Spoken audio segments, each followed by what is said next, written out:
Type से deploy करते हैं. First one is the authentication based, second one is the second policy you can push in the Zscaler by a location based, right? So you got a two option. तो दोनों में क्या क्या अंतर है? Let me explain both scenario. तो जब भी हमारी लोकेशन बेस्ड पॉलिसी होती है, that is only possible if you are in the on premises network, or I can say in the trust network. Means if you are in the company network, then you no need to go with the user based policy, because user based policies always happen if if you are in the company network, or you are in the road warrior, like you are in the roaming user.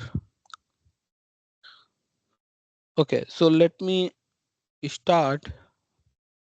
You will see this scenario. Okay, so there is one scenario, this is the no authentication. No authentication means you are in the trust network. Trust means you are in the company network. So in the company network, where when you are going to create a policy, you can create your location. Suppose you put at Pune. Pune is the my location, and I allow Facebook. So whatever belongs user belongs to Pune location, all should be getting the access of Facebook, right? दूसरा option हमारे पास क्या है? Bye the वे हम दोनों को एक साथ भी यूज कर सकते हैं. ऐसा नहीं है कि आप लोकेशन बेस्ड पॉलिसी लगाओगे तो यूजर बेस्ड नहीं काम करेगा. It's also work simultaneously on both. तो अब दूसरी पॉलिसी मैंने क्या किया, ए सिद्धांत एंड राम के लिए मैंने फेसबुक अलाउ कर दी, and rest of user should be block. तो आपके पास दो चांस मिल जाते हैं. in which case if you are in the company network, right? Because location based policy only work if you are in the company network, because आपका already GRE IP से tunnel बना हुआ है कंपनी नेटवर्क से, right? अब authentication based policy क्या करता है, अब आपको थोड़ा सा मैं बताता हूँ, थोड़ा फ्लो से समझा देता हूँ, ठीक है? What is that which you seen in the screen, that diagram, let me explain you. Sorry. तो ये आपका क्या हो गया, ट्रस्ट नेटवर्क हो गया, because you already establish GRE tunnel, right? तो अब एक यूजर ये totally that user is suppose in the roaming user means is working from office or coffee shop or whatever location. तो आपका फ्लो क्या होता है?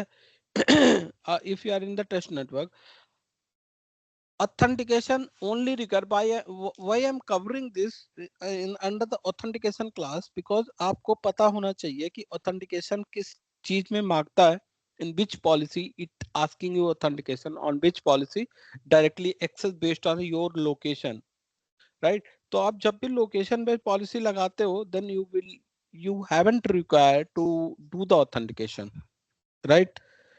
But अगर आप ऑथेंटिकेशन बेस्ड पॉलिसी लगाते हो, then of course you should first identify कि आप कौन से यूजर हो. जब भी आप लॉग इन करोगे, then you will get it the user and password option, like it will redirect to the Microsoft SSO. वहां पे आप यूजर नेम एंड पासवर्ड डालोगे, उसके बाद आपका ऑथेंटिकेट हो जाएगा.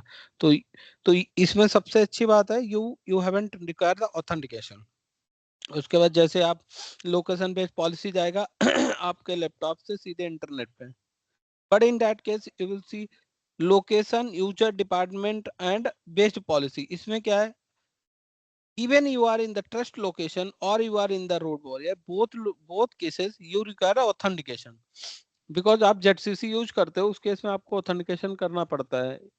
Because ZCC, why you are intensely use the ZCC, because you want कि अगर user remote site पे है या फिर कहीं भी है, then authentication should be must, right? तो इस केस में आपको ऑथेंटिकेशन रिक्वायर होता है. चलो ठीक है, मैंने माना ऑथेंटिकेशन रिक्वायर होता है. अब आते हैं कि कितने टाइप के ऑथेंटिकेशन होते हैं, किस टाइप से हम यूज कर सकते हैं, right? So policy guys, we configure two type. One is the location based, another one is authentication based. So location based you haven't require authentication. Basically it will check your trust IP. If you are suppose I allow as a trust network 10.1.1.0/24. तो अगर आपका laptop 10.1.1.8 है, it means you are from trusted location, और इस पे you directly go to the internet based on the your policy, location based policy. मैंने जैसे example दिया, आप पुणे के लिए फेसबुक अलाउ कर रहे थे, it automatically go to the go to the Facebook. once you belongs to same trust network. और इसमें सबसे पहले आप इंटरनेट से कनेक्ट करोगे, first thing will be happen, you are going to authenticate, right? तो ये तो दो टाइप की आपकी पॉलिसी हो गई. चलो location based is fine because you haven't require authentication. But अगर आप यूजर बेस्ड पॉलिसी लगाते हो तो उसमें आपको ऑथेंटिकेशन चाहिए. Now come to the point कि क्या क्या ऑप्शन अवेलेबल है जी स्केलर में for authentication. By the way मैं ऑलरेडी आपको बता चुका हूँ, host TB, LDAP, SML, right? तो मैं दोबारा उनको कवर करता हूँ एक बार. और ये एक बहुत अच्छा फ्लो चार्ट है, यू शुड अंडरस्टैंड दिस. तो ट्रैफिक सबसे पहले क्या होता है, user once user traffic get to the Zscaler, ठीक है, जी स्केलर डिसाइड करता है पहले कि यूजर का ट्रैफिक लोकेशन ट्रस्ट लोकेशन है या फिर अनट्रस्ट है. अगर यूजर कंपनी नेटवर्क में है तो send to the this section, the is the location known. अगर लोकेशन नोन है then it will user send this to the authentication enabled. अगर है तो फिर अगर ऑथेंटिकेशन इनेबल है and user location based location भी ट्रस्टेड है, देन यूजर ये ट्रैफिक कहाँ जाएगा, it will send to the authentication page. अगर नहीं है तो directly apply location based policy. मतलब ये वाला एक समझ लो आप पॉजिटिव सेक्शन में है कि आपका अगर लोकेशन ट्रस्टेड है उसके बाद भी आप अगर you are allowing the authentication user based policy तो आपको फॉर्म प्रॉम्प्ट देगा. पर अगर आप ऑथेंटिकेट कर रहे हो दैट्स आल्सो फाइन. अगर नहीं कर रहे हो तो वो लोकेशन बेस्ड पॉलिसी अप्लाई करेगा और आपकी ट्रैफिक डेस्टिनेशन पे सेंड कर देगा. बट इधर देखो आप, अगर आप अनट्रस्ट हो, अगर आप घर से काम नहीं मतलब कहीं और बाहर से कर रहे हो तो इस mandatory you will authenticate, right? अगर आप ऑथेंटिकेट हो, अगर आप फेल हो गए तो आपका कनेक्शन ड्रॉप हो जाएगा, you can not going to the destination. अगर आप ऑथेंटिकेशन सक्सेसफुली हो गया then you will go to the user based policy. जैसे उसने आइडेंटिफाई कर लिया कि एक यूजर राम है, उसके अगेंस्ट क्या क्या पॉलिसी है, then it will apply that policy, and if you are matching with that policy, but based on a decision on that policy it will drop or allow, right? right. So ये एक flow chart है, so it's good one to explain you about the authentication, है ना? Okay, ठीक है, ये already I covered that. This is also fine.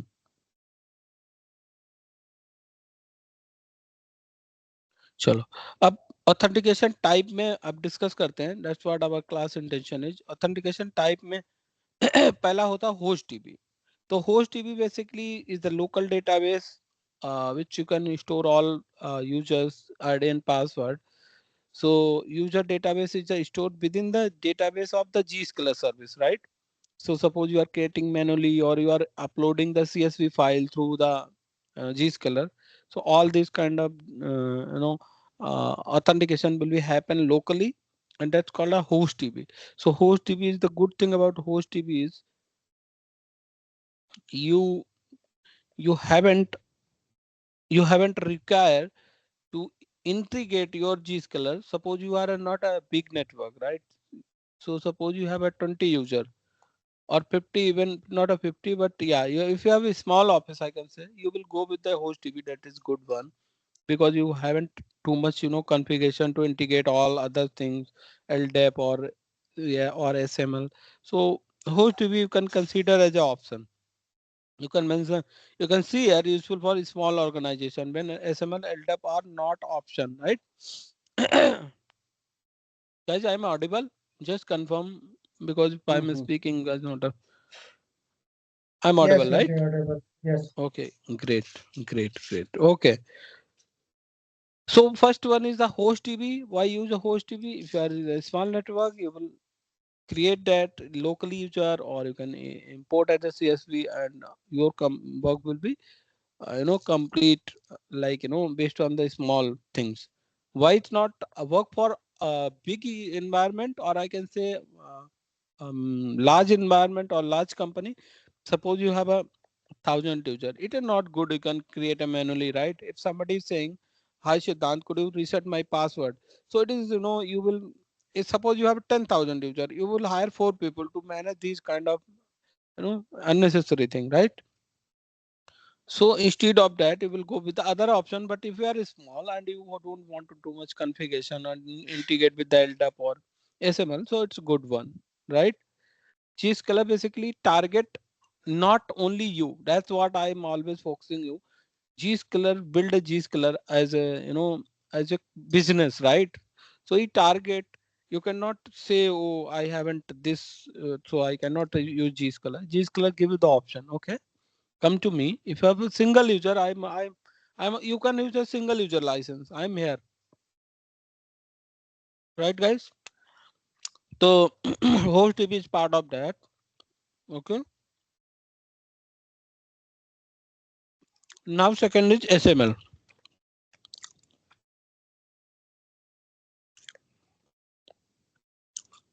So SML is the full form of security expression markup language. This is, by the way, you guys know whenever you are using SSO, you will go through it, right? SML. This is the recommended method to by the Zscaler, and I will say 99% organization using this method. Okay, so you can focus more on that. And this most effective and secure positioning method, preferred method with SML user authenticate once and identify and identity provider providing single SSO.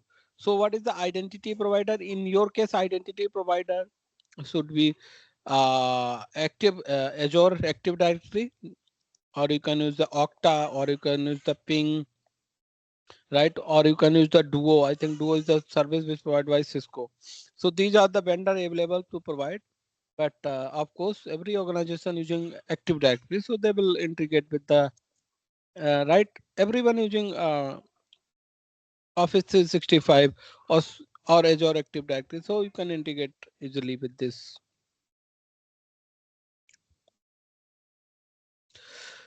So third one is LDAP. LDAP is your, if you haven't, you suppose you are not using the thing which I explained, like Azure Active Directory, or you don't want to use the SML, because for SML you need to you need to purchase somewhere that token, so that will be authenticated via Okta, Azure Active Directory. If you haven't this kind of setup, you will directly inbuild your Active Directory with the Zscaler.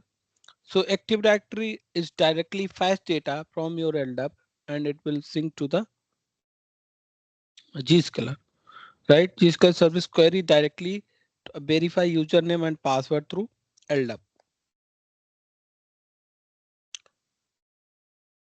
Till now, that makes sense, guys.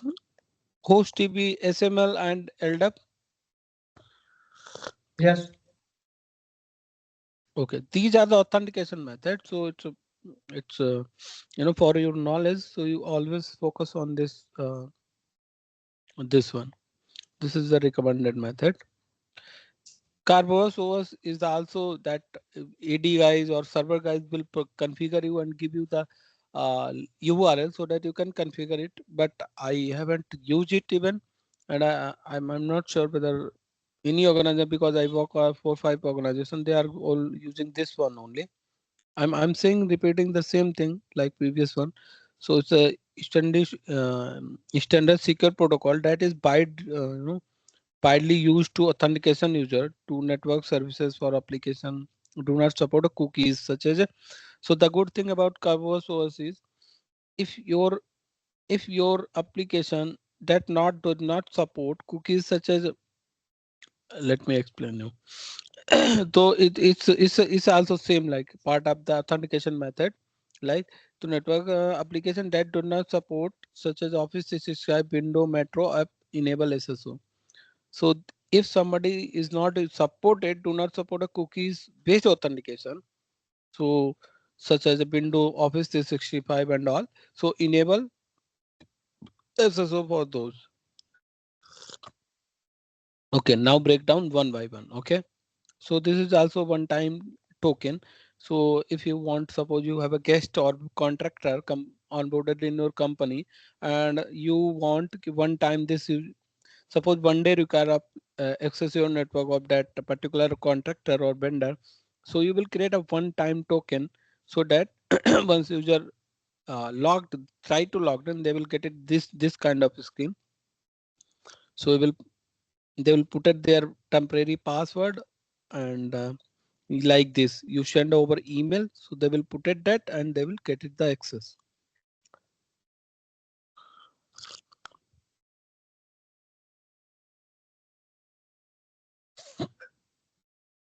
Okay, so for we discuss now the configuration part, how you can configure it the host DB.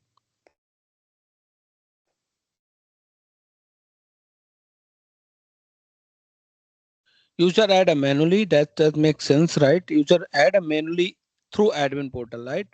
Or you can import the CSV file. So there's a two method to provision host DB, right? So cookies based or the cookies based with redirect, this will support it. Configuration authentication interval. So you can put at the interval whether you want to user authenticate every day, every week, or based on the custom time you will define. So this is also important, guys. Suppose ideally we use the once, only once, because if you select a daily, so once user came into office, it always getting the prompt, a login prompt. If you are not, if you are using this once, so once user authenticate, every time it's not asking user password, right? ID and password. Instead of, if you do some changes on the backend, suppose you reset the password of user, that time only user got the prompt where they can log in. Otherwise, you go to office, just connect the network and it automatically authenticate, right? Because it stores some cookies in the ZCC and that cookie is matched with the your authentication provider. Okay. So the benefit of HostDB is, what is the benefit of HostDB? I told multiple times, let's repeat that. It's a simple deployment, useful for small offices. User can reset a password, right? Password expiry and complexity comes, sorry, I'm not correct pronounce yet. So complexity are the supported. Okay, so suppose you will build a 5 character, include a special character, caps in and a small letter, capital letter, a special character. So you can define those things as well. It's supported, by the way. Okay, so the challenge is create a manually. That's a very big challenge, right? You only work for a small organization, right? Application or browser must supported cookies. So this is also one of the challenge. If suppose Office 365 is not supported cookies based authentication, right? So it will not work for that kind of setup. So the flow is very simple, guys. Flow is important. So this important flow for SML. Okay, this one maybe you can just for your understanding you will understand. But when I'm going to SML, you will just suppose you are going for interview, you can explain that what happened between uh, user laptop to the Zscaler. How authentication happen, right? So it's very straightforward. Once user got the login page of username and password, user user get it. User just suppose user trying to access www.google.com, right? That redirect to the login page by Zscaler. So Zscaler put at the login page of username. So once user put at the username, the next step is by is verify user. This send the user based prompt. User put at their username and it will send then it again asking the password request, password prompt. It put at the password, then password also put by user, and then it's validate, and if its validation is done successfully, the authentication cookie sent to the this machine. And your and now once you authenticate, your google.com will be sent to the Google server, right? So this is the step to authenticate happen. So very simple, very straightforward, right? User send the request, then Zscaler asking for username, and once user put at the username, the next step Zscaler asking the password. Once it put the password, then Zscaler validate that, and once it's authenticate, it will assign one cookies to the individual machine, so that when next time user go to the internet, that will take that cookies and Zscaler understand that you are the authenticate user, right?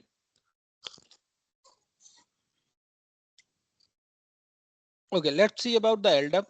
So LDAP, you guys know that LDAP is the Active Directory. So directly, if you want to integrate your authentication via LDAP, so you will create a group in the LDAP, and another group you will, suppose you create a one HR group in the Active Directory. HR, you define a 4 user, right?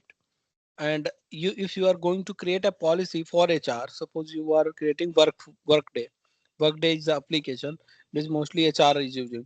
So this application only using by Workday. So you have two options, whether you can create a group based policy or you can call our individual user, right? So you can call group based policy. Here you can see you can define the group added, right, automatically with the sync. This sync will be happen automatically. Zscaler deactivate user that do not appear in the LDAP. Okay. So Zscaler automatically sync the data from LDAP. Suppose your employee leaving the company today, you deleted the username. Zscaler automatically no, remove or refresh their list, so that that user will not next time access, right? And sync is same. You will you will mention the sync between Zscaler to the LDAP daily, monthly, weekly, or demand based on the you require. So basically, you will build a two forest connection with the your Zscaler. Suppose one is not responding, at least user will authenticate by a second one. So this is the redundancy purpose. You will create a two forest. Two forest means you will create a two directory, and both are built as separately, so that one if not responding, so second one will be take care, right? Okay, authentication happen with the LDAP. Zscaler send LDAP bind to the directory server to validate username and password. Okay, I will explain you this in the diagram. The benefit of LDAP is you will use your existing authentication method, because LDAP is or Active Directory even every company is using. If you are 100 plus user, right? I can say so. So you will use your existing network, existing directory. You no need not require any new things. You can purchase it, then you can add on, right? A challenge is the firewall must configure to allow communicate between Active Directory through the Azure. So there is some port need to allow, right? 389, I think. LDAP port is something, I'm not sure, 167, guys. Uh, there is some port need to allow between Zscaler to your firewall, on the firewall, basically Zscaler to the LDAP. Because when Zscaler fetching data from LDAP, it should be going in your internal network, right? So I will tell you which port LDAP is using. That port should be open.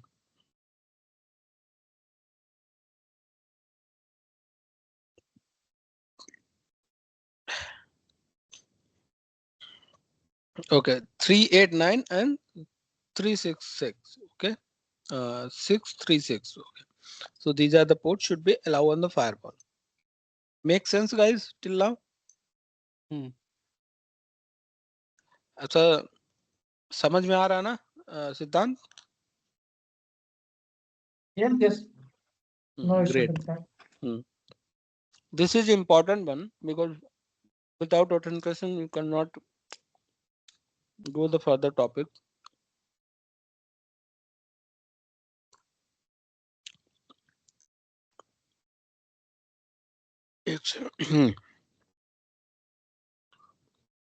So now LDAP. So now how LDAP is work?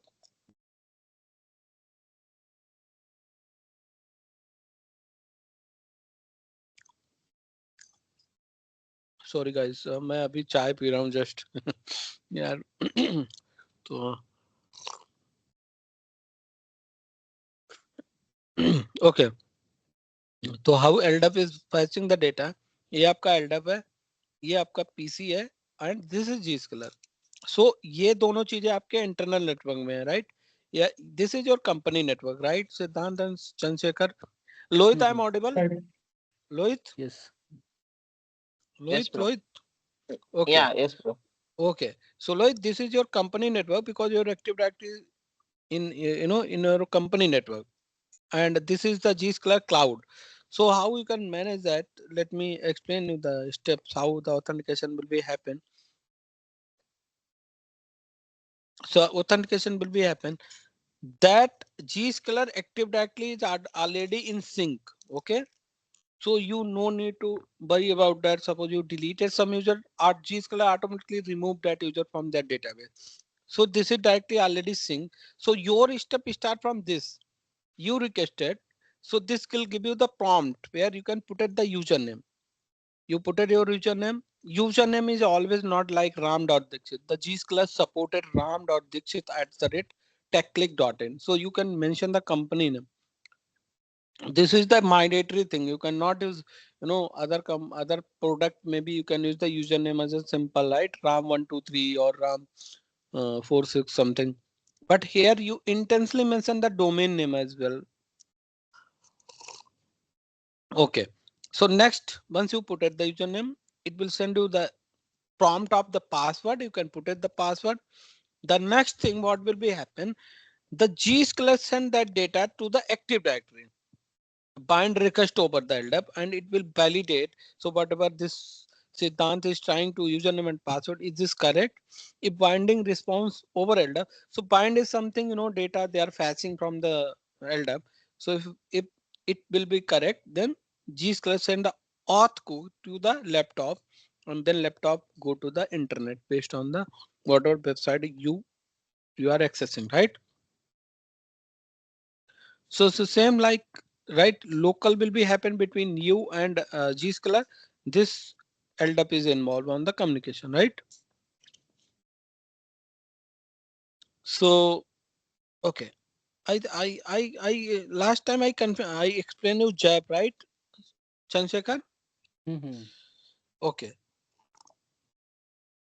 I think I was completed this authentication part, हाँ ये पढ़ा Chandrasekhar. तो था, हाँ ये पढ़ा तो था. Okay, कोई नहीं, दोबारा पढ़ लो. हाँ रिवीजन हो So जाएगा ना बेटर. हाँ, सिद्धांत इज अ न्यू गाय. हाँ वो हाँ मतलब राइट उसने अभी ज्वाइन किया है. राइट तो राइट राइट. हम्म तो जैब हमारा क्या करता है? जैब बेसिकली एक बीच में मैन इन मिडिल हो जाता है. जैब will not allow Zscaler directly first data from your active directory. तो Zscaler क्या बोलता है? आप सिक्योरिटी का कंसर्न है आपको, you don't want to directly hit data from Zscaler to your internal network. Okay, आप एक काम करो, ये मैं आपको एक VMware दे रहा हूँ, इसको आप इंस्टॉल करो. ये हमारा आपके एक्टिव डायरेक्टरी से बात करेगा डायरेक्टली. हम as a public, because both are hosted in your environment, ये भी आपके डेटा सेंटर में है, ये भी रखा है. तो Zscaler बोलता है मुझे जो डेटा चाहिए, I will directly communicate to my jab.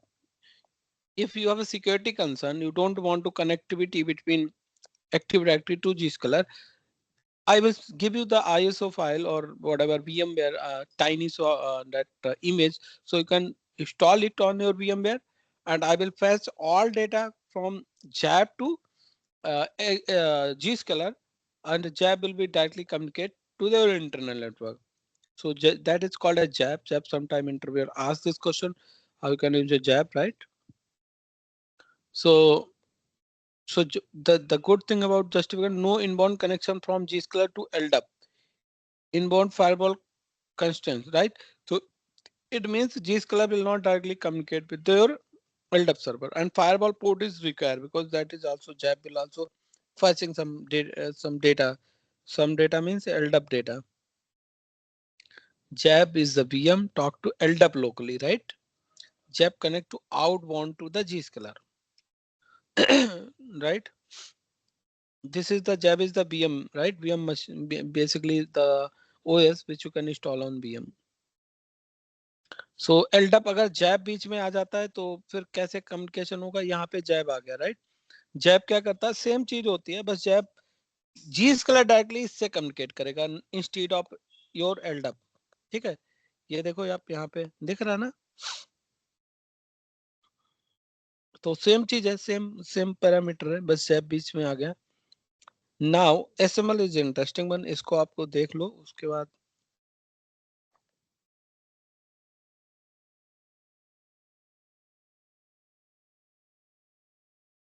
Okay. So the SML is the SML आप बहुत टाइप से कर सकते हो, right? SML is the most effective and secure provisioning method Zscaler supported. In the good thing about it provide a single sign on. So मतलब आपको ऐसा नहीं है हर एक चीज के लिए अलग पासवर्ड है। अगर आपका माइक्रोसॉफ्ट से एक बार ऑथेंटिकेट हो रहे हो तो आपका Zscaler में भी आपको माइक्रोसॉफ्ट का पासवर्ड आईडी लगेगा। ऐसा नहीं Zscaler के लिए आप अलग से आईडी पासवर्ड डाल लो, राइट? Like LDAP।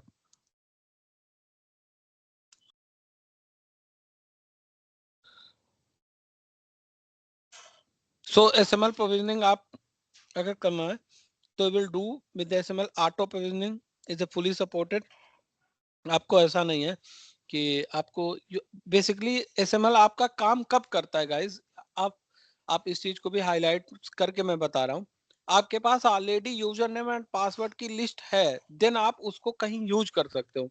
ऐसा नहीं एसएमएल एक कोई एसएमएल में कोई डेटाबेस नहीं होता है। एसएमएल क्या है बेसिकली, एसएमएल क्या करता है, आपके पास ऑलरेडी कोई डेटा है, राइट? उसको एसएमएल क्या करता है, आपको हम उसी से ऑथेंटिकेट करा देंगे। अगर आपको गूगल एक्सेस करना है, राइट, या आपको गूगल कुछ भी एक्सेस करना, मान लो फेसबुक करना, हम आपके गूगल अकाउंट से ही आपको ऑथेंटिकेट करा देंगे। मतलब ऐसा नहीं आप फेसबुक के लिए एक अलग आईडी पासवर्ड रिपीट करके और आपको रिमेम्बर करना, राइट?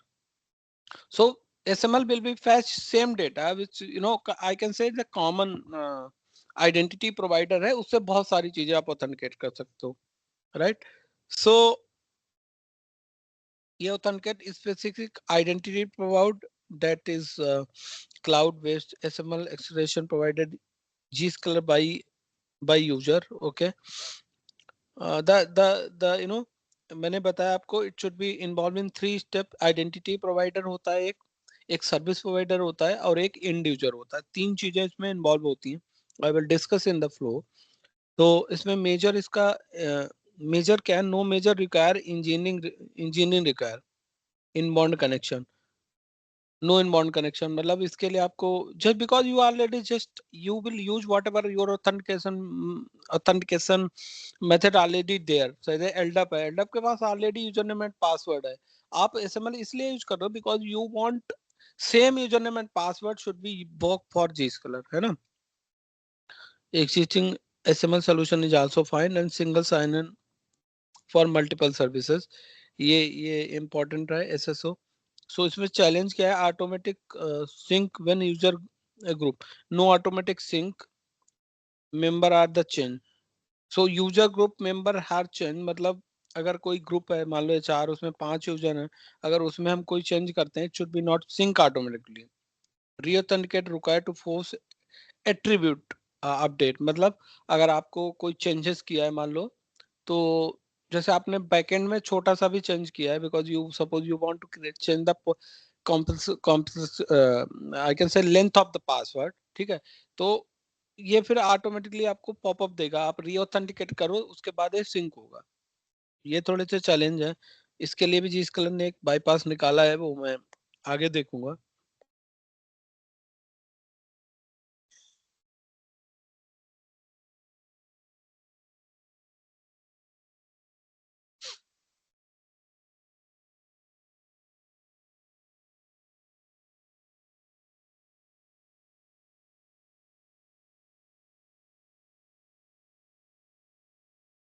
हाँ, ये auto provisioning is the good thing. Even आपका यूजर Zscaler नहीं अंडरस्टैंड कर पाता है तो ये SML क्या करता है, ऑटोमेटिकली उस यूजर को क्रिएट कर देता है। मतलब जैसे आप कोई आपका बंदा ऑन बोर्ड हुआ है आज, ठीक है? मान लो लोहित एक बंदा है जो कंपनी ज्वाइन किया, suppose that user is not available on the database. अगर लोहित हिट करेगा SML के थ्रू तो ये क्या करेगा, ऑटो प्रोविजनिंग यूजर का automatically name, user name and pass सब क्रिएट कर देगा, डिस्प्ले नेम, ग्रुप, डिपार्टमेंट, और ये आपको अप्रूवल के लिए आपके सर्वर टीम को चला जाएगा। अगर ऑलरेडी आप अवेलेबल है लोहित, दैट्स फाइन। अगर नहीं है तो ऑटो प्रोविजन हो जाएगा। Basically you are creating your user name and password by yourself. है ना, force user to re-authenticate. Group department will be created automatically if user already is not already present. Okay. So ये चीज उसको बतानी पड़ती है। अगर ऑटो प्रोविजन में करते हो तो आपको अगर यूजर का हिट आता है तो आपको किस लिस्ट में ऐड करना है बाय डिफॉल्ट, है ना। ये पार्ट आपका सर्वर टीम करती है, नो नीड टू वरी। आपको बस इतना ध्यान रखना है कि एसएमएल में क्या क्या डालते हैं। दो यूआरएल पढ़ते हैं एसएमएल के लिए। I will show you in the lab. इसके बाद ये कंप्लीट कर लो, उसके बाद लैब पे ही आऊंगा। मैंने बोला था 3 चीजें एसएमएल के लिए इंपॉर्टेंट होती हैं। पहला क्या होता है, आइडेंटिटी प्रोवाइडर। आइडेंटिटी प्रोवाइडर आपके केस में क्या है, ये आपका एलडप है, माइक्रोसॉफ्ट एजोर है। सर्विस प्रोवाइडर क्या है, सर्विस प्रोवाइडर जी स्केलर है। इसका also known as relying party, RP. So that service provider employ that service and the LDAP for identification and authentication for user. जिस कलम में act as so ये चीज इसको, ये आपका आइडेंटिटी प्रोवाइडर है, ये इसको यूज कर रहा है सर्विस प्रोवाइडर। और सिक्योरिटी एस्पिरेशन में आपका खुद इंडिविजुअल हो गया। आइडेंटिटी प्रोवाइडर में आपका LDAP हो गया, एजोर active directory, octa, ping, right. ADFS काम करता है हमारा एक्टिव डायरेक्टरी में, ADFS, ठीक है। Security association also known as a token issued to user by LDAP। तो ये चीज आपको, जब आप यहाँ से ये once you are using this one, that redirect your page to the LDAP is this identity provider. Identity provider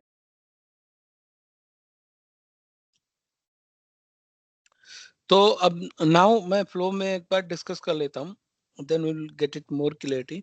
तो ये चीज सेम यहाँ तक होती है जो कि सब में थी। द यूजर रिक्वेस्ट करेगा, ये इसको ये रिडायरेक्ट कहाँ करेगा, इसके सर्विस प्रोवाइडर पे। सपोज आप गूगल एक्सेस कर रहे हो, अगर आप ऑथेंटिकेशन आपकी मशीन नहीं है, it redirect your page to the LDAP page. वहां पे आपको पता है रिडायरेक्ट मतलब आपको SSO पे करेगा, जहाँ पे आपको माइक्रोसॉफ्ट का लॉगिन पेज मिलेगा, राइट। आप वहां पे लॉगिन रिक्वेस्ट करोगे और वंस आप सक्सेसफुली आप यूजर नेम एंड पासवर्ड डाल दोगे, it redirect to the SML। आपने लॉगिन रिक्वेस्ट पे सबमिट कर दिया एंड जैसे ये रिडायरेक्ट करेगा, will get it the login to LDAP। आप जैसे LDAP पे लॉगिन करोगे, ये क्या करेगा, ये एक टोकन जनरेट करेगा ये, and that token should be send to the Zscaler। इसको मतलब what will be happen, so once you so what you are doing here is, मैं आपको एक बार दिखा देता हूँ एक कुछ तो प्रैक्टिकल करके। चलो मैं अपना टेक क्लिक डालता हूँ, टेक क्लिक पे भी मैंने SSO यूज कर रखा है, ठीक है। सो सिद्धांत, what I am saying is, हम टेक क्लिक यहाँ पे क्या है, सर्विस प्रोवाइडर है। टेक क्लिक आपको क्या कर रहा है, सर्विस प्रोवाइड कर रहा है, राइट। तो जैसे आप यहाँ लॉगिन पे क्लिक करोगे तो यहाँ पे आपको मैं थोड़ा सा ना ब्रेक डाउन करके दिखाता हूँ। तो लेट मी लॉग्ड इन। अब आपको यहाँ दिख रहा है 2 ऑप्शन। आप तो या तो आप फेसबुक से लॉगिन कर सकते हो, राइट, या तो आप गूगल से। तो जो यहाँ पे ये क्या है, आइडेंटिटी प्रोवाइडर है, राइट। तो ये चीज यहाँ पे मैं बताने की कोशिश कर रहा हूँ, आई गिवन दैट एग्जांपल। तो आप अभी क्या हुआ, आपका आपने रिक्वेस्ट किया टेक क्लिक पे लॉगिन का, ये रिडायरेक्ट आपको लॉगिन पेज दिया, और यहाँ पे आपको जैसे आप मतलब इसमें क्या है, मैंने ऑप्शन दे दिया, आप मैनुअली भी कर सकते हो, राइट। और जिस कलम में क्या है, अगर आप SML यूज करोगे वो ऑटोमेटिकली जैसे लॉगिन पे जाएगा वो रिडायरेक्ट कर देगा लॉगिन पेज पे, राइट। माइक्रोसॉफ्ट के हाँ, अब यहाँ पे मैं हाँ अब जो यहाँ भी पे प्रोवाइडर जाता अपन सिलेक्ट कर रहे हूँ, राइट। अब यहाँ पे मैं गया, देखो यहाँ क्या दिख रहा है, राइट। हैं। तो ये चीज जैसे मैं ऑथेंटिकेट करूंगा, जैसे मान लो इससे मैं अपनी पर्सनल मेल एड्रेस किया, ये ऑटोमेटिक ऑथेंटिकेशन होगा और ये हमारा लॉगिन अभी हो जाएगा। ये देखो लॉगिन हो गया। तो आपको ये सेम चीज यहाँ पे हो रही है, ठीक है। जैसे आप रिक्वेस्ट करोगे, ये रिडायरेक्ट कहाँ करेगा, आपके redirect to the service provider page. यहाँ पे आपको लॉगिन रिक्वेस्ट देगा, जैसे आप यूजर नेम डालोगे, ये यूजर नेम को रिडायरेक्ट करेगा LDAP पे, और यहाँ पे करेगा वेरीफाई। जैसे आप वेरीफाई होगा, SML एसरेशन आइडेंटिटी, मतलब आपका एक एक टोकन सा जनरेट होगा, ये टोकन इसको यहाँ से यहाँ फॉरवर्ड हो जाएगा, और उसके बाद ये जैसे ही आपका, क्योंकि ये ऑलरेडी सिंक में है राइट, तो जैसे ये आपका Yes. वेरीफाई करेगा user name and ID, it will generate one auth token. और टोकन जैसे जनरेट होगा, it request for, okay, so एक इसमें एक्स्ट्रा स्टेप है, request plus user H MAC ID. So because क्या होता है ना, इस ये क्यों यूज करते हैं साहिल, सॉरी सिद्धांत, so why it use, because आप अगर अपने पर्सनल लैपटॉप से यूज कर रहे हो राइट, तो ऐसा नहीं आप अगर जिस कलर अपने लैपटॉप में डालोगे and you will connect it, it should not possible, because ये क्या करता है, आपका हार्डवेयर मैक एड्रेस से बाइंड कर देता है authentication right. Authentication happen only will be your company machine right. जैसे आपका रिक्वेस्ट करेगा यूजर हार्डवेयर आपका मैक एड्रेस लेके, और उसके बाद आपको ऑथ की दे देगा, ये आपके लैपटॉप के ZCC में इंस्टॉल हो जाएगा, और उसके बाद आप जब भी करोगे that automatically authenticate right.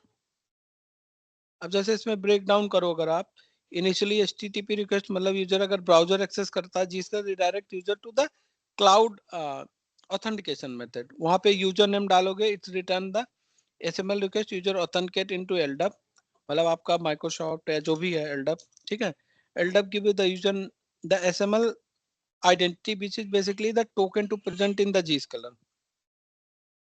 so ये चीज पता, ये यहाँ पे एक चीज मैं आपको दिखाता हूँ, ये चीज है ना सिद्धांत एंड लोहित चंद्रशेखर, ये SML आइडेंटिटी है ना, ये टोकन होता है। तो ये जैसे आप ऑथेंटिकेट करोगे तो ये आपको एक नंबर दे देगा, जैसे मैं एग्जांपल के लिए बोल रहा हूँ, ये नंबर यहाँ भी अवेलेबल रहता है, तो ये अगर आप नंबर इसके पास लेके आओगे यहाँ से, तो इसको लगेगा हाँ you are a correct user, मतलब token I can say number, मतलब I am just for your understanding I am using that, okay. तो अब ये जैसे इसको देखो, यहाँ से क्या मिला, इसको दिया टोकन, ये टोकन उठा के इसको बोला कि हमें ये टोकन मिल गया, ये टोकन इसके पास ऑलरेडी है, ये इसको इशूड बोलता हाँ दैट्स करेक्ट, और एक ऑथेंटिकेशन जो टोकन ने लेके आता है उसको इशूड कर देता है। उसके बाद ये उसके हार्डवेयर ये अलग चीज है, मतलब because of you use the proper authentication in your company machine, और user issue the authentication token to the Zscaler you should authentication token to the user, and user now authenticate Zscaler the auth key। so इसमें कोई दिक्कत है flow में समझने में?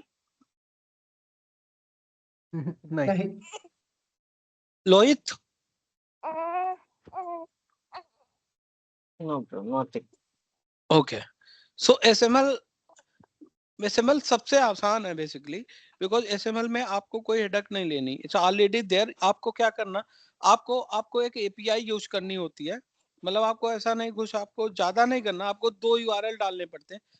कैसे configure होता है, बहुत सिंपल है, आप मेटा डेटा उठाओ, अपने जो टीम को बोलो कि हमको ना SML करना है, तो वो क्या करेंगे, आपको एक सर्टिफिकेट दे देंगे और URL सर्विस URL दे देंगे, वो आप कॉल करो अपने Zscaler पे, Zscaler ऑटोमेटिकली फैच कर लेगा डेटा।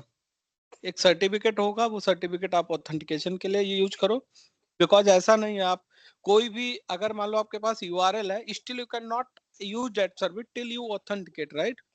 तो ऑथेंटिकेशन इनका सर्टिफिकेट पे होता है। मैं आपको स्टेप बता दूंगा, मेरे पास मैंने पोस्ट भी डाल रखी है इस पे टेक क्लिक पे। तो ये एक लास्ट मेथड है, ठीक है, कार्बोस वॉइस, ये मतलब इस काइंड ऑफ इसमें कुछ अलग कुछ टर्म है वो यूज होते हैं, जैसे कि मैं आपको दिखाऊं इसका फ्लो।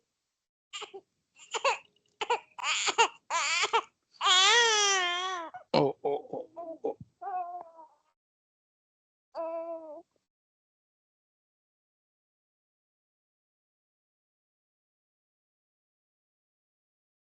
ठीक है, I don't want cover this, अगर देखना है तो मतलब इस सेम लाइक इसमें TGT रिस्पांस और HTTP 407 प्रॉक्सी नेगोशिएशन होता है। इसमें बेसिकली TGT रिस्पांस और रिक्वेस्ट होता है, एक टिकटिंग आई कैन से टिकटिंग ग्रांटिंग सर्विस रिक्वेस्ट, जिसको बोलते हैं TGS रिक्वेस्ट, एंड ओह ये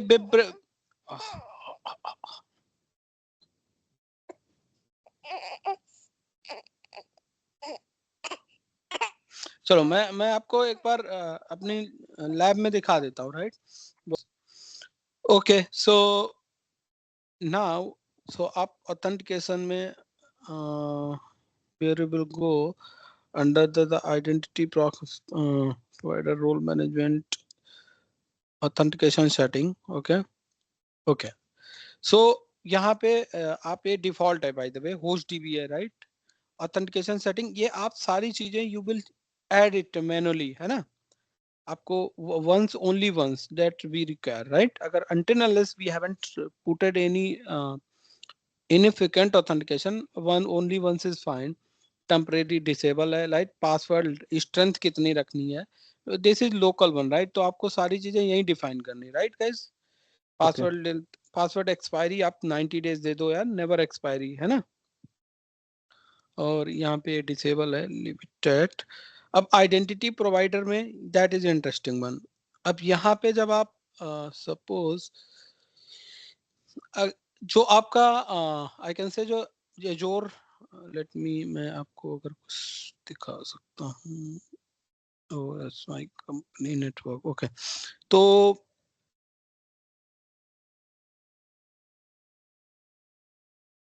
यहाँ पे आप आइडेंटिटी प्रोवाइडर में जाओगे, ठीक है? आपको क्या क्या चाहिए मैं एक बार दिखा देता हूँ आपको, है ना? मैंने टेक्लिक पे अच्छा सा पोस्ट डाला है, कॉन्फ़िगर, बिकॉज मुझे अभी रीड ओनली एक्सेस है ना? इसका I have read only access, I haven't get option, यहाँ पे ऐड का ऑप्शन आता है, राइट? मैं आपको दिखा देता हूँ। ये आपका ऑथेंटिकेशन ब्रिज है। तो देखो, अब आपको मैं सर्वर का भी पार्ट जिस कल ने मेंशन कर दिया कि आप अगर एक्चुअल एक्टिव डायरेक्टरी पे एसएमएल डालते हो, by the way that should be take care by server team. आपको क्या करना है, आपको एक्टिव डायरेक्टरी में जाना है आपकी, ठीक है? एंटरप्राइज एप्लीकेशन, यस, हाँ, उसमें आपको एक रिक्वेस्ट रजिस्टर करनी, क्रिएट माय ओन एप्लीकेशन। यहाँ पे आपको अगर जिस कलर दिखता है दैट्स फाइन, वैसे दिख जाएगा आपको। नहीं तो आप अभी आता है, पहले नहीं आता था, I think it's old that. तो आप अगर नहीं आता तो आप integrate my own other application में इंटीग्रेट कर लो, और वहां पे जब आप नेक्स्ट करोगे you will get it like this, ठीक है? तो हमारा जो इंटरेस्टिंग थिंग है ना, हमें ये चीज चाहिए रहेगी। तो पहला स्टेप क्या किया आपने, इंटरप्राइज आपका जो एक्टिव डायरेक्टरी है उसमें आपने ये जीस कलर को ऐड कर लिया है। नाउ नेक्स्ट स्टेप, अब आ जाते हैं, अब क्या क्या चाहिए आपको डिटेल। तो आपको एक एप्लीकेशन आईडी मिलेगी एंड ऑब्जेक्ट आईडी। तो जब आप इसमें सिंगल साइन इन में, मतलब इसके अंदर जाओगे, जिसका डिस्क्रिप्शन जो आपने क्रिएट किया उसके सिंगल साइन इन में जाओगे, तो यहाँ पे दो चीजें यूनिक दिखती हैं आपको। सो उसको आपको, क्योंकि वो आपको चाहिए रहेगा when you are going to configure it. अभी हाँ, अब सिंगल साइन इन के अंदर हमें एसएमएल डालना है, राइट? तो बेसिकली हम क्या देख क्या रहे हैं, हमें क्या डिटेल चाहिए, राइट? जो जीस कलर पे हम डालेंगे, ठीक है? तो ये एक्टिव डायरेक्टरी वाला पार्ट है अभी। तो यहाँ पे हमें ये एक यूआरएल मिल गया, that is unique one, right? App federation Meta data URL, ये हमको चाहिए यूआरएल, ठीक है? ये कहाँ से मिलेगा, जब आप एसएमएल कॉन्फ़िगर करोगे ऑन द एजोर साइट, ठीक है? अभी आपका जीस कलर पार्ट नहीं शुरू हुआ है गाइस। तो अब आपको क्या करना है, आप कहाँ जाओगे, configure SML for SSO in Zscaler reception admin portal. आप एडमिन पोर्टल में जाओगे, upload a meta XML file, ये जो है ना, इसको आप क्लिक करोगे तो आपको एक मेटा डेटा फाइल मिल जाएगी, यू कैन डाउनलोड इट।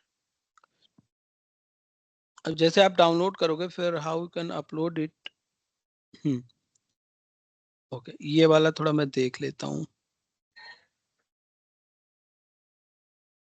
हाँ, ये देखो, मैं ये कहाँ पे मिलेगा आपको,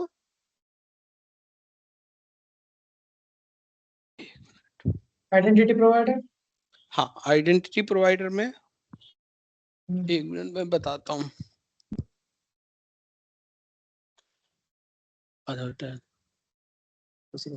बंद कर लो, बैठो, आ गया है। सो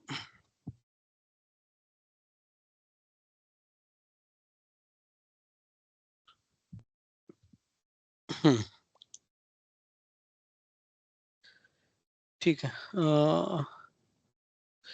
सेटिंग यूजर एंड रोल। अब हम आपको अपना हमारा लॉग्ड इन है ऑलरेडी, तो हम जाएंगे सेटिंग में। Where is setting?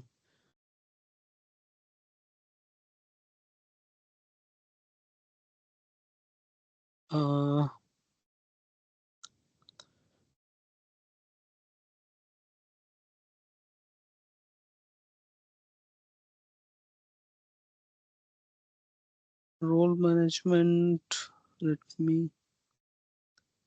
go here.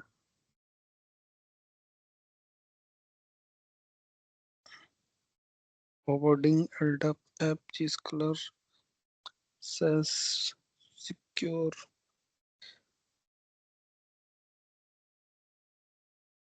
user management, authentication setting.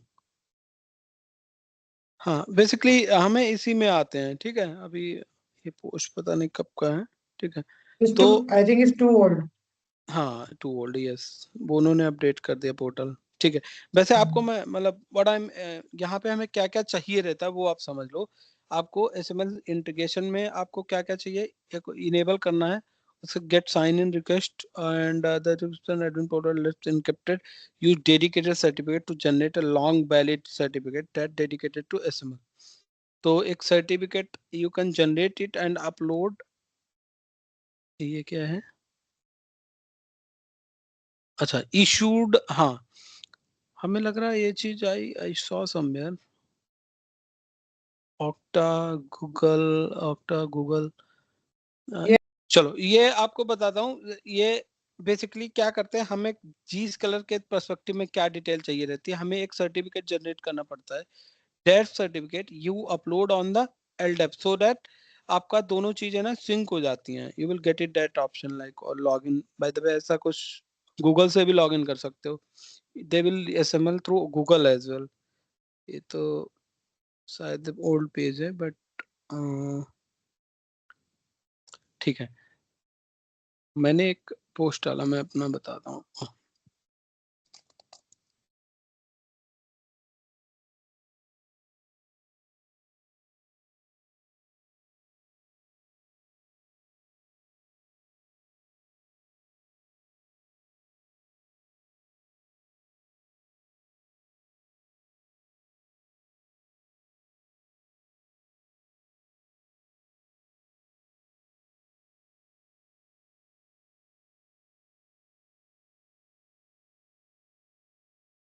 हाँ ये ठीक है, एक्टिव डायरेक्टरी फेडरेशन, एडीएफएस, हाँ ये ठीक है, that's We have to use the Microsoft. This one. See image, okay, हाँ ये सही है। सो जिस कलर इंट्रा है यहाँ तक हो गया था एडमिन, ये इसमें अगर हमको कोई फोटो मिल जाए, ठीक है, हाँ nice, this one is good. So under administrator authentication setting है ना, ऑथेंटिकेशन सेटिंग ये हमारे पास already I saw you right under the authentication setting, right. अब यहाँ पे आपको क्रिएट करना है। सो डिफॉल्ट आपका होस्ट डीबी है, राइट।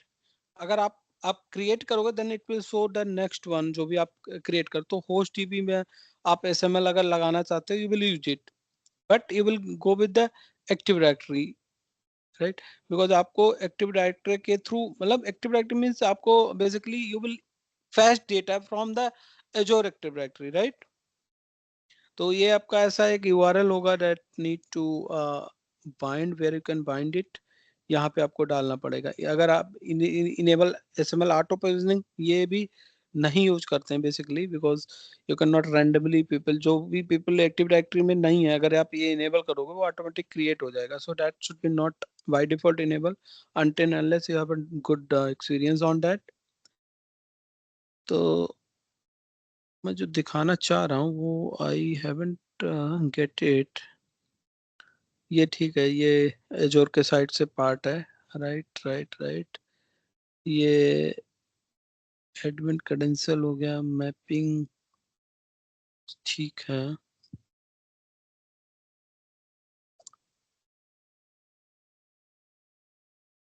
टेस्टिंग कोई अच्छा सा जीस कलर का यूआरएल नहीं मिल रहा।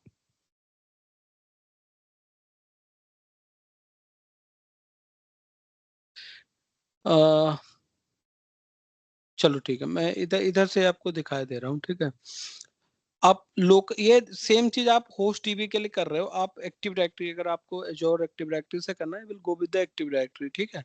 तो यहाँ पे आपको सेलेक्ट करना फ्रिक्वेंसी, ये एसएमएल है, identity provider one time link, ये बेसिकली डिसेबल करना है। यहाँ पे इनेबल है, लीव इट एट, बिकॉज अगर आपको टेम्परेरी नहीं करना है, you should go with the permanent enable. और जो आपको मेटा डेटा आपका जीस कलर से आप मेटा डेटा क्रिएट करते हो, उसको यहाँ पे अपलोड करोगे मेटा फाइल। जैसे How अपलोड to करोगे, create a metadata actually? How to create a हाँ, metadata? मेटा डेटा आप जिस कलर पे क्रिएट करोगे, मैं आपको बता देता हूँ, वही मैं देख रहा था।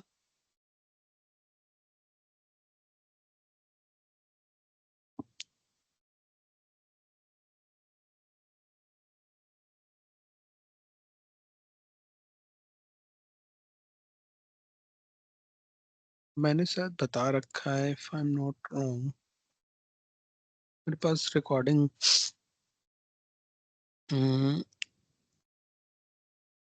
चीज कलर एसएमएल ऑथेंटिकेशन,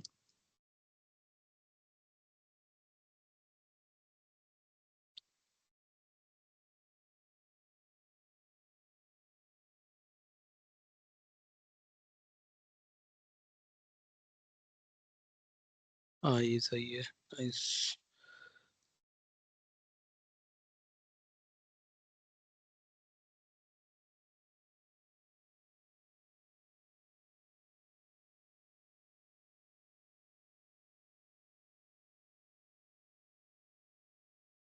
हाँ ठीक है, तो क्या नाम है, सिद्धांत और सबको, ऑल गाइस, तो यहाँ पे क्या है, आप एसएमएल डालते हो तो exact same thing will be happen. तो यहाँ पे आपको एक नेम देना होता है, एसएमएल पोर्टल, ये आपको आपका जो सर्विस प्रोवाइडर है, आइडेंटिटी प्रोवाइडर सॉरी, ये आपको यहाँ पे ऑक्टा यूज किया है, you will ideally use the Zscaler SML portal logged in, ठीक है। ये आपको आपकी सर्वर टीम देगी कि ये हमारा, ये आइडेंटिटी आईडी भी सर्वर टीम देगी, ठीक है।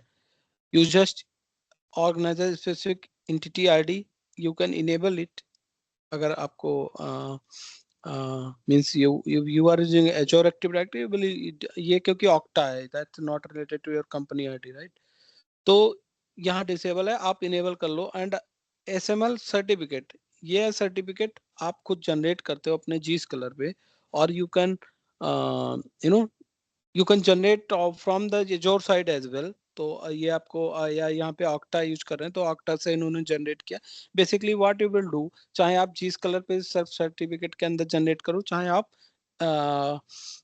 एजोर एक्टिव डायरेक्टरी पे, तो बेसिकली कॉमन सर्टिफिकेट होना चाहिए for authentication, so that both are mutually will authenticate. जैसे हम आईपीसेक टनल के अंदर करते हैं ना certificate based authentication, so it will select. यहाँ पे वेंडर आपका कौन सा है, एडीएफएस आप डालो या फिर